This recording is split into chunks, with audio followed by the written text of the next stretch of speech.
मुझे बहुत अफसोस होगा, मुझे बहुत ही अफसोस होगा अगर मेरा कोई साथी, मेरे देश का कोई नागरिक मेरे स्टेटमेंट से उसको कोई गलत फहमी हो, मुझे बहुत अफसोस होगा।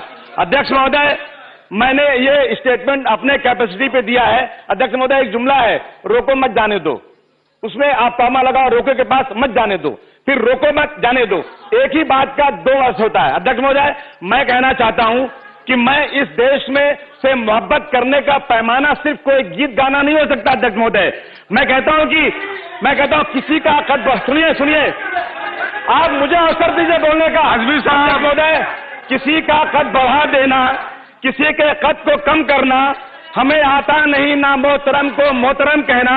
चलो चलते हैं, चलो चलते हैं, मिलकर वतन पर जान देते हैं। बहुत आसान है कमरे में वंदे मातरम कहना। अध्यक्ष महोदय, मैं कहना चाहता हूं कि इस देश में जय हिंद का नारा किसने दिया है, जरा मुझे बता दो। इस देश में कोई इंडिया का नारा किसने दिया है, मुझे बता दो। सारे जहां से अच्छा हिंदुस्तान हमारा किसने कहा, मुझे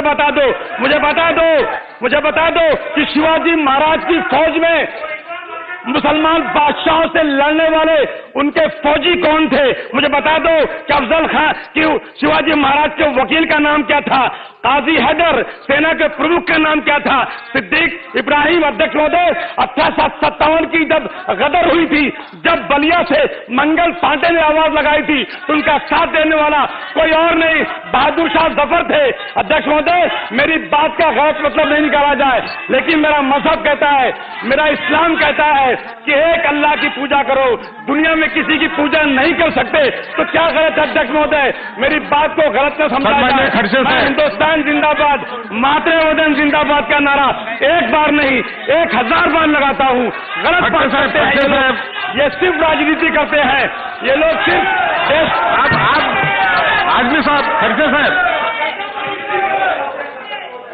मैं अध्यक्ष महोदय, मैं आपसे पूछना चाहता हूं और हमारे एमएलए साहब से, मैंने खुद देखा है टीवी पे कि भाई वंदे मातरम हम नहीं कहेंगे, हमारे मजहब के बाहर रहता है। मैं ये आपसे पूछना चाहता हूं कि आजादी के पहले तो वंदे मातरम से लड़ाई शुरू हुई थी, जहां तो कोई जनगण मन नहीं था, जय हिंद भी नहीं था। और जब सारा आजादी का जंग हमने वंदे मातरम कह के ही गुजारा, तो आपको उसमें आपत्ति क्या है? एक दूसरी एक बात मैं आपसे कहता हूं, वंदे मातरम क्या गलत है? ये माँ तुझे सलाम, जहां हम पैदा हुए हैं, जहां हम मुफ्त में यहाँ के हवा ले रहे हैं, यहाँ हमारे मुफ्त में पानी ले रहे हैं, मरने के बाद 2 गज जमीन भी यहाँ की ले रहे हैं, कफन का 2 मीटर कपड़ा भी यहाँ से लेंगे, कफन का कपड़ा भी 2 मीटर यहाँ से लेंगे और यहाँ दफनाए जाएंगे। अब जब मिट्टी में हम पैदा हुए, जहां में हम खड़े रहे, जिसमें हम बचे हैं, बड़े हुए हैं, जहां मरने के बाद भी यहाँ रहने वाले हैं, उस मिट्टी को सलाम करने में क्या बड़ी बात है? ये कोई गजब का बात है इसमें?